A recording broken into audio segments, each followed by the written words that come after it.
constituents have to understand that there is a limit to what the federal government can do. And over the last 25 years, just look, we had a balanced budget and about $1 trillion in debt 25 years ago. Look at us today. And that's because the people are expecting far more from the federal government than any federal government in a democracy is capable of providing. And that's one of the reasons for our great divide right now. All right, thanks, Anson. I guess, okay, it's not true across the board that all these like really popular things are would cost the federal government a lot of money. Some of these things like would actually help to reduce the deficit or reduce our debt, like taxing the rich, for instance. Like we're probably all aware of the Big Beautiful Bill. You know, it added $4 trillion to our debt. It didn't reduce it. It added to the debt in the trillions of dollars. That's what our politicians are doing right now. About like just real quick on the universal healthcare thing, like the way you should look at this is like, you know, should the average American be paying like $10,000 a year on health care, or should they to private healthcare, private health insurance, or should they pay like $4,000 a year to a federal universal thing? You know, like it's a simple question. You know, it's easy. It's not difficult. Some of these other things like universal background checks on guns. You know, like some of these things they're just crumbs. They cost like next to nothing. You know, like anti-monopolistic laws. Like people are broadly against corporate monopolies. Okay, people want to see like more anti-monopolistic laws. You know, like what? We already have. We already have. Like what? I mean, yeah. Thank you, Marshall. Like I'm wondering, what in the world is he talking about? Sarbanes-Oxley? Like what are you talking about? Like what transparency? What else do you want? What's your concern? We have antitrust laws. You know, and it's weird the stuff you're saying and then you're speaking as if this is what polls the highest, maybe with you and your constituency, but what polled the highest in this election was our border and our economy. So like the stuff that you're talking about, it wasn't polling at the top. It may be for a group of Democrats somewhere, but not nationwide, and clearly 77 million people didn't agree with you. You're just misunderstanding what I'm saying. I'm asking, like, if you look at the things that are most broadly supported, the things that have the most wide and most broad support, you take those things. Those are the things I'm talking. I'm not talking about like who won the last election. I'm talking about like just the things that pull the highest at the list, like consistently at the top of the things that pull the best, like paid family medical leave, for instance. You think paid family medical leave pulled at the top of the list? I don't think so. You have to ask whether you can afford those things after you establish whether they're broadly popular or not. Broad popularity doesn't matter if you don't have any money in the bank. Yeah, but I mean, like my point here is like. We have all these really popular things. Okay, people just like. It doesn't matter whether you're a Republican or a Democrat. People just like them. They want them to happen. So it doesn't matter what your alleged cost concerns are. I'm sure there's it's not an there are ways. Concern if you know look, Marshall. Look, every time you interrupt me, I lose track of where I am. It's just rude, Marshall. Okay, it's just rude. Talk to Brad about that. He has. Then how about you deal with the things we're talking about instead of the Look, Marshall, you're still talking, dude. You're still talking, dude. You are making just fuck it. You guys can sit here and talk to each other. So we should do it. The next question that follows broadly popular is, can you afford the damn thing? That's the question.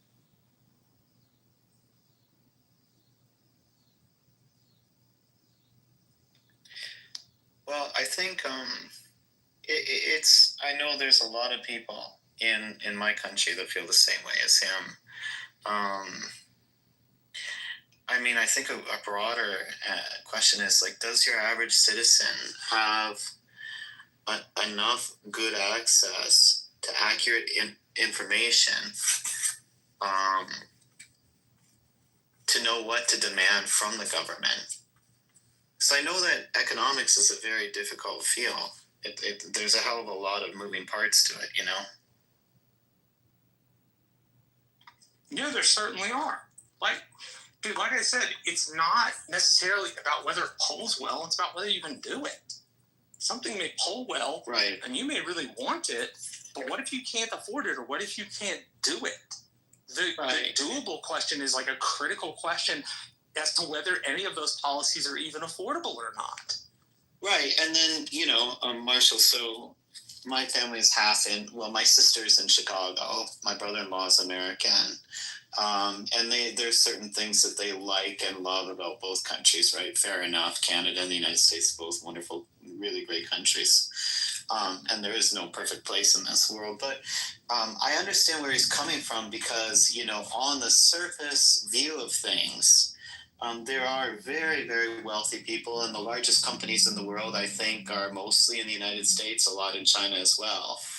And so, you know, from the layperson's point of view, well, there's billionaires, you know, nearly trillionaires, massive companies.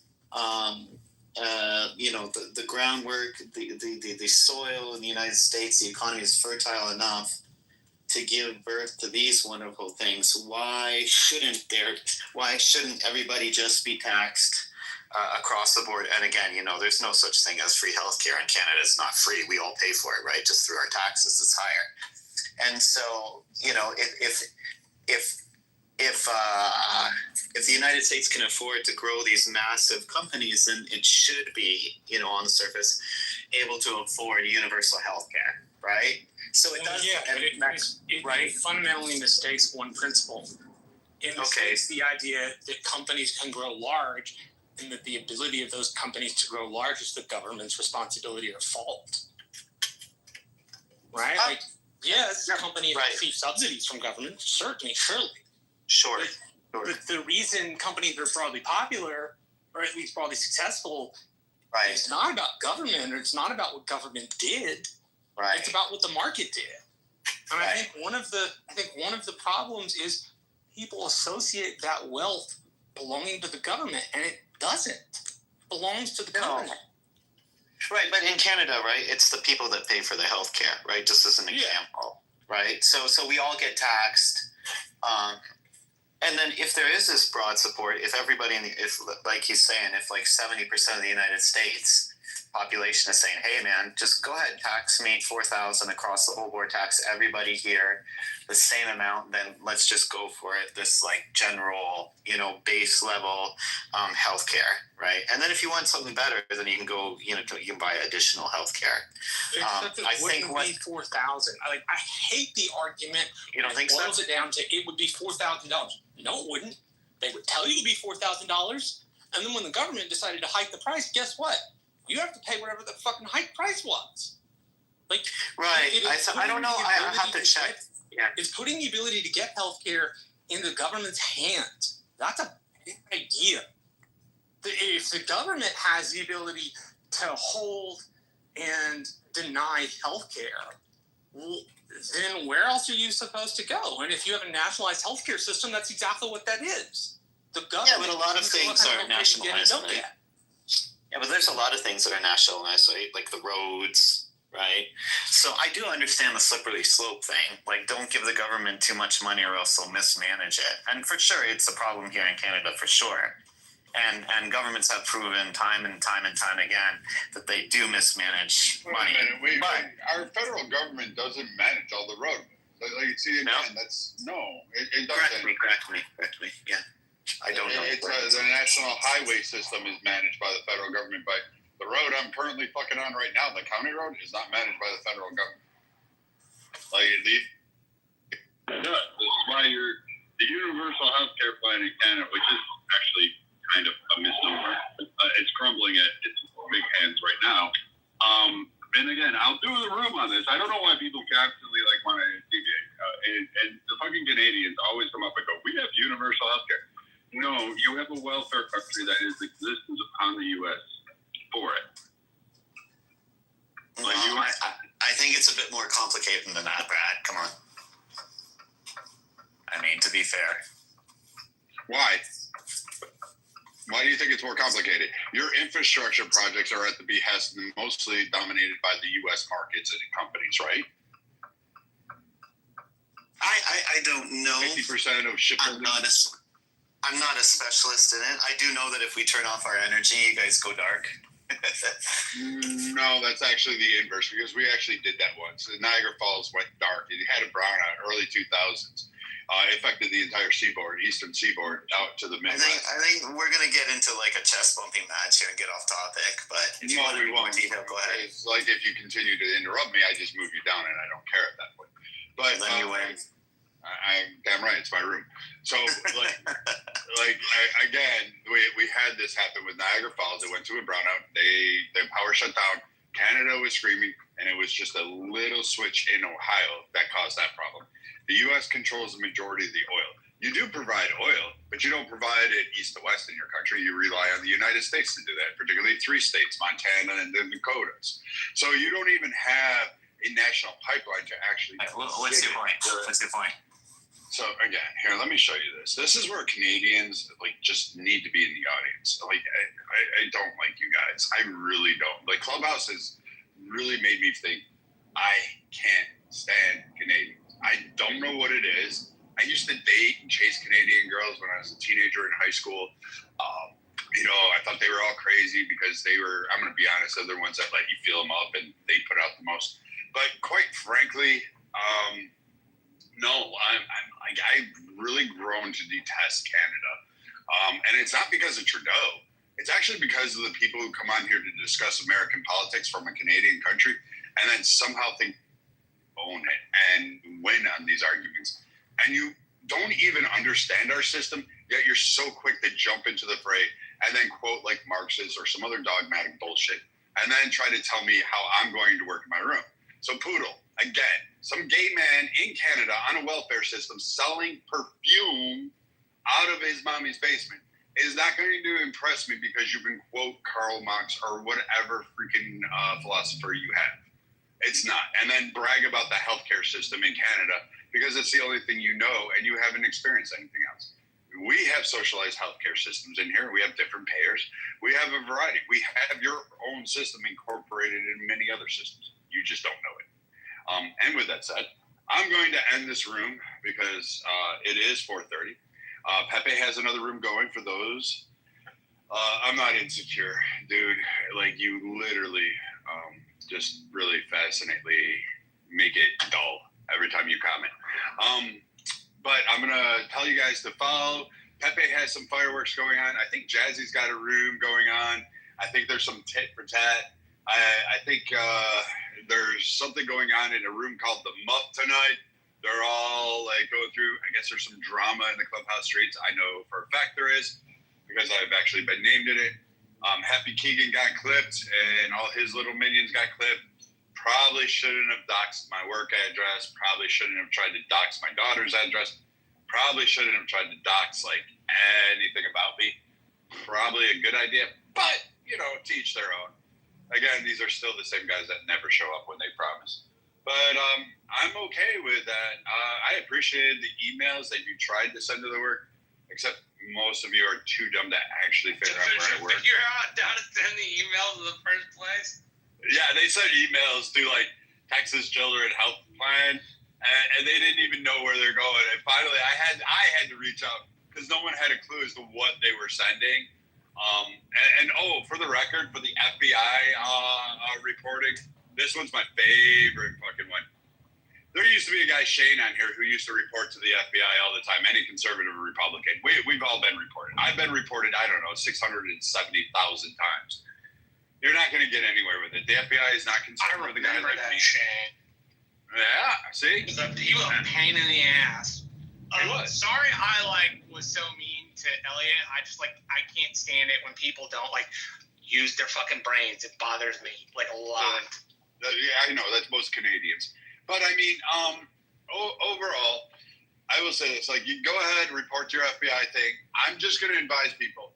I was right on the Edmund campaign or the John Kitover campaign. Track your money. A lot of you are foolish to have given that man money because I hate to tell you this, under certain federal election things, Your information is disclosed. Your information is now in the hands of guess who?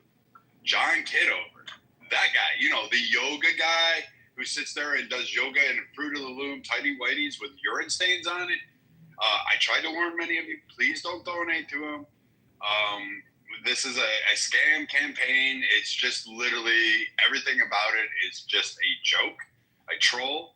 He's not serious. Nobody's going to actually go and elect him. And I think the fact that he's trying to do it for some kind of clubhouse attention is fucking weird. We've had people try to campaign on Clubhouse, Tom Slocum, what's his name, Christian, Lamar, they all tried to campaign on Clubhouse for their seats. You can't campaign from Clubhouse. If they were serious about getting elected, they would be in the streets. Yep.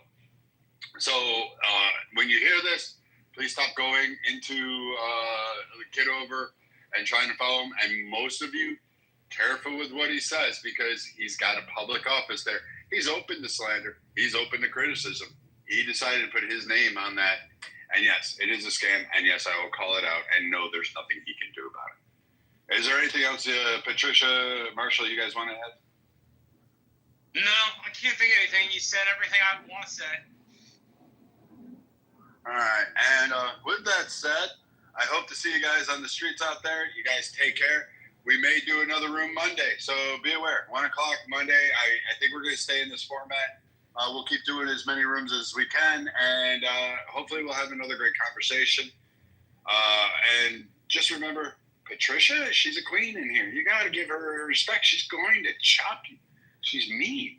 Like, shit. Stop pissing off the ladies in this room. With that said, this is the Political Compass, and we'll see you out there. Make sure you go vote. Make sure you get involved. Take care, and we will see you guys later.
hidden from makes me more curious and more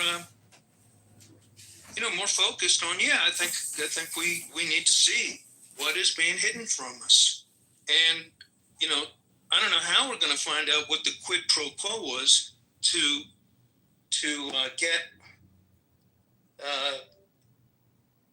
Ghislaine Maxwell the cushy treatment, which is a violation of the protocols of the Justice Department that she's being held in. But then violating protocols is a specialty of the Trump administration and Donald Trump, so it's not all that surprising. But I'd like to, it's something that ultimately needs to be discovered and needs to be learned by the American people. And I'll land there. Thanks. To your point, Alex, I fear, and I would not be surprised if my fears prove true, that whatever the Oversight Committee ultimately releases in with regards to the files that they received today will be unsatisfying. I almost made up a new word. Unsatisfying to the people who have a thirst for knowledge over this issue. I hope I'm wrong, but I fear that I am right. I think what we're seeing today with these Maxwell transcripts is just a precursor to all of that. And the way that interview was conducted, by not asking the question that I suggested should have been the very second question, and Chris just articulated as well. If there is no list of people who participated in this depravity of defiling minors, young women and teenagers, maybe children, what do you know about it? You were there. If that question is not asked, was the non-asking of that question an omission, or was it a commission?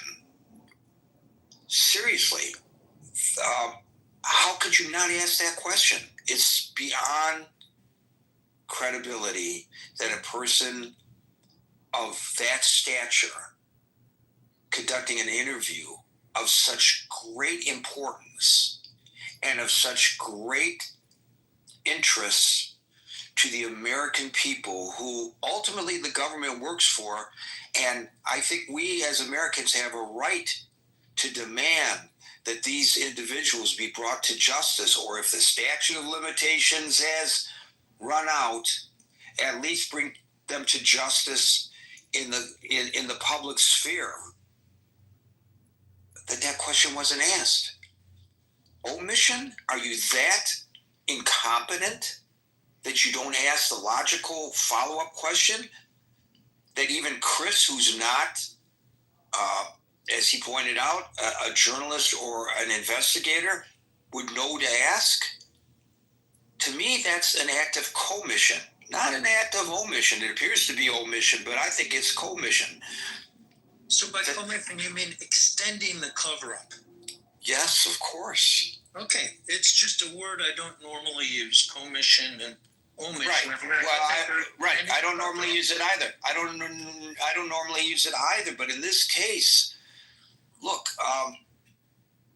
you can lead a witness. I can lead an interviewee, by the questions I ask them, in order to get the kind of response, not that the response is necessarily a lie, but the kind of response that I want, because it's what I'm looking for in the interview, which you should never do. You should try to find out as much information as possible, and then you go through your notes or through your tapes or through your video, and you decide what in that you're going to use in what you report to the public. But you don't try to hide things. You don't try to avoid asking questions. This guy avoided asking the obvious question. So you would normally say, Alex, he screwed up. It was an act of omission. It was like he screwed up. He didn't mean to do it. He's just incompetent. No, my argument is, and that's why I use the term, it's an act of commission or commission, commission, because by not asking it, he purposely avoids the question being answered.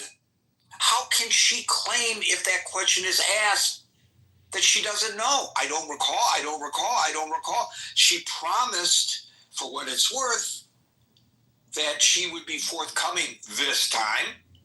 So everything's on the table. You could ask her anything. Unless there was an agreement made prior to the interview that this question would not be asked, which puts her, honestly, it's a Fifth Amendment issue for her. And so there are agreements that are made prior to whatever happened in the deposition with the lawyers. Of course there are. But there's also on the record and off the record conversations in these irregular proceedings that we are likely not privy to and probably don't show up in the transcript itself.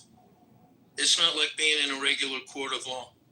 I've had times when I'm interviewing somebody, and generally the people who try to control what I ask, and I don't do a lot of this kind of reporting, have to do with celebrities, entertainment celebrities, right? There's a great interest. I don't do this kind of gossip reporting, but there's a great interest about the various celebrities and their personal lives. I don't know why. I don't care who's sleeping with who. I don't care who's divorcing who. I don't care who's marrying who. I'm interested in their art. And that's on the rare occasions that I have been in a position of interviewing people whose names you would recognize. I'm there to interview them about their project. I'm not there to interview them about, who they slept with last night. And invariably, the publicist will say, you can interview this person, but you can't ask them this, and this. No, you can't tell me what not to ask. You can ask me, but I'm not going to agree, as it so happens in each case, based on my journalistic style and what I'm interested in covering, I wouldn't have asked those questions anyway.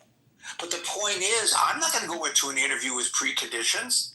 If I get an opportunity to interview the president and Levitt says to me, you can talk to the president, but this question, this and that is off the table, I'd either walk away or I would just refuse to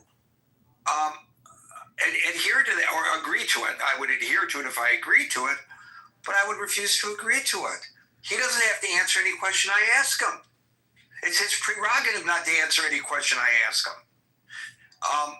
But don't tell me what I can or can't ask him.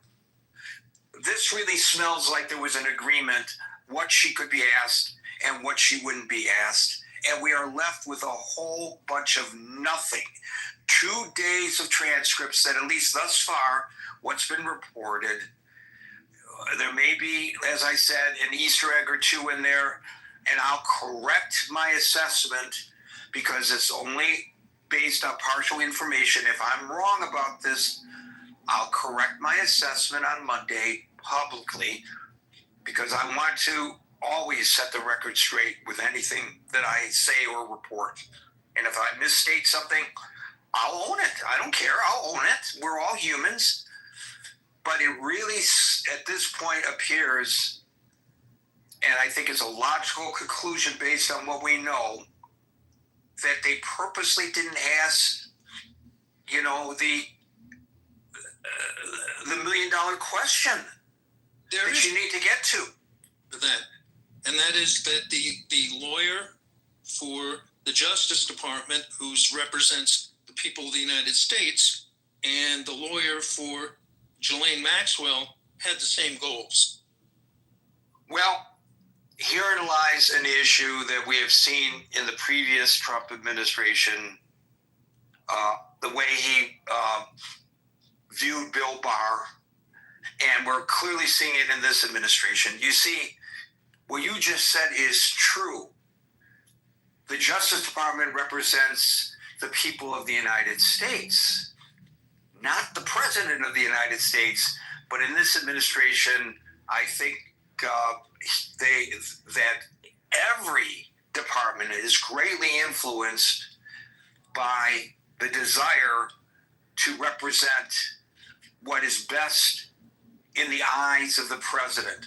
And of course, that leads to additional questions about what the president knew, not to suggest that he was involved in anything, but what he knew about his longtime, very close friend.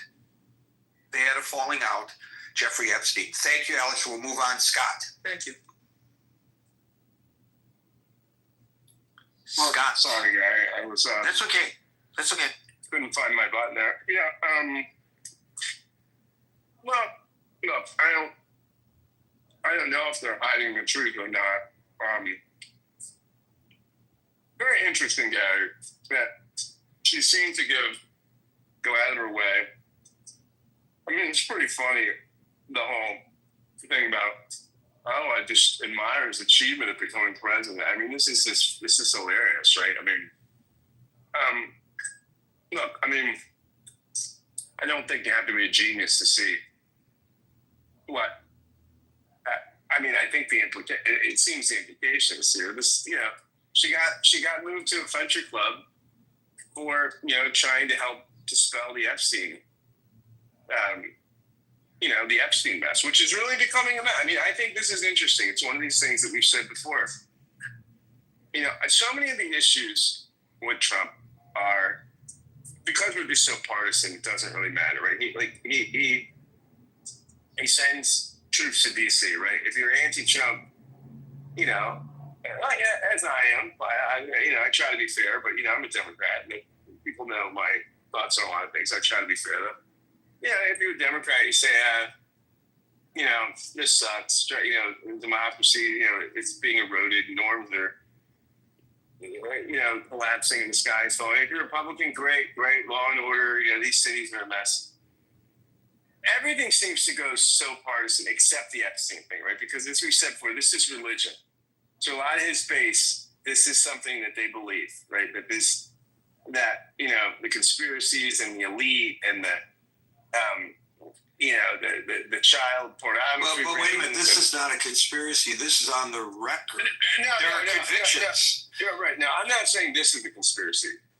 I'm not saying that it's a conspiracy. I'm saying it plays into what it does, though, is the Epstein thing plays into the idea that there's these elites and they do things like go to Epstein Island and they run things like child pornography rings, right? So it's where this sort of rubs up against some of the conspiracy thoughts about the elite, right? So I mean, this is the Epstein thing, which I know is not a conspiracy, but it plays a mythological role for some of his base who are conspiracy theory laden and think that probably in the Epstein files there's a lot of stuff that maybe not in there, like sex files from Area 51 or whatever. I know, but obviously Trump is worried about something, right? And is attempting to obfuscate and do all these things and throw up all these distractions. And this is sort of one of the efforts to make it go away. And I don't,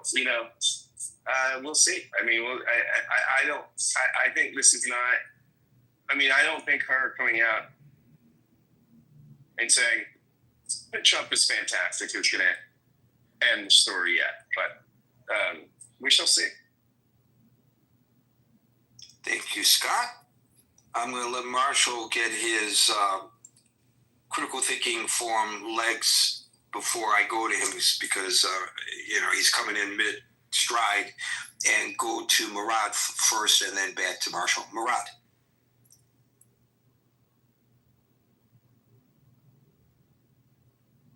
Murad, are you there? Okay, we'll jump to Mojo. Hey, Gary, it's Mojo. Thanks for having me up. I think that these Epstein files implicate so many people, from Bill Gates to Bill Clinton to 100 other people, and including women who may have been involved in philandering and abuse. So Thomas Massie, Ro Khan, and 6 other representatives have signed a co-sponsored bill to bring onto the floor before Speaker Johnson by mid-September, and September 3rd or mid-September, they're planning on bringing 9 victims of Epstein to the steps of Congress, where they're going to interview them and let them give their stories. So justice is coming, though it is slow. And I agree, it is for the victims, and hopefully the perpetrators will face justice. However, I just view a lot of this as Trump derangement syndrome. I know there's a lot of photos of Trump with Epstein and Ghislaine, but I think a lot of people don't realize that Epstein got everybody. So for anybody, to project all of this onto Trump is absurdity, because there's hundreds of people involved in this. So in my opinion, anybody who is, all Donald Trump all the time, you have to realize there's a lot of other criminals involved in this that may supersede Trump. Trump may not have been involved in any of this sexual abuse. And, hopefully Pam Bondi, who I think might be a little slow, in terms of bringing justice and her operations, I think nonetheless, with Kash Patel and Dan Bongino bringing down Bolton today, I think a lot of deep state actors and a lot of billionaires who are funding the super PAC to defeat Thomas Massie are very worried about legal repercussions, and they are lawyering up. So this is Mojo. Thank you, Gary. And Mojo, let me ask you this though: if this is Trump derangement syndrome, right? If that is indeed the case, I mean, what? But why is Trump? If he's not implicated, and so many people are implicated, people that he doesn't like, people like Bill Clinton, people like Bill Gates, if all these people, these elites that his base doesn't like, that he doesn't like, are implicated, why isn't he leading the charge to release the damn shit? Why is he being so cagey? Why isn't he just forthright? Why doesn't he just end the story tomorrow and say, I'll go on Fox News Saturday, I'll come on and I'll read the files myself. Okay, why is he being so cagey? Mojo, I'll say it again, because it's not just Trump. There's hundreds of people, and these are national security files. So he's protecting these elites, you're saying? He's protecting the U.S. government, and he's protecting contributors to his campaign. There are people that contributed to his campaign because they want these files never released. So that's why he's not releasing the files, and it's not up to him. It's up to the Department of Justice and his trust and faith in Pam Bondi, and today she did take action. They are preempting what Thomas Massie and Ro Khan are putting before Congress and Speaker Johnson. They're getting ahead of.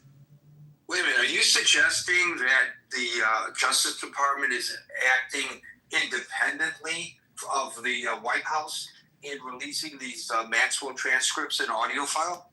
I think they are coordinating this to get ahead of it, because they know that Thomas Massie is putting forth a co-sponsored bill to Speaker Mike Johnson and forcing a vote on the release of the Epstein files. So they are going to redact and claim it's national security and prevent the September co-sponsored bill from taking place. Except those files, unless you're talking about other files, I don't know what was delivered, were delivered to the House Oversight Committee today, and the Oversight Committee said that they will be released but redacted to protect the victims anyway. So what is there to get ahead of? I just told you Thomas Massie is putting forth a co-sponsored bill. Right. I heard you say that. How is that bill, how does that differ from what the Oversight Committee has already stated that they will do? In other words, why is that bill even necessary? Perhaps that bill is just grandstanding. Well, what I'm saying, that what the Department of Justice did today preempts the September bill. So they're trying to get ahead of this by redacting it and saying, what are you putting a co-sponsored bill for before the floor? We've already released the files. So that's what they're doing. They're essentially preparing the cup.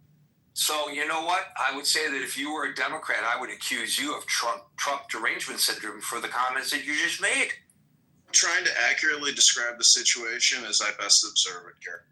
I know, but you were the one who admonished people not to put all the blame on this on Trump, and then you pretty much put all the blame on this on Trump.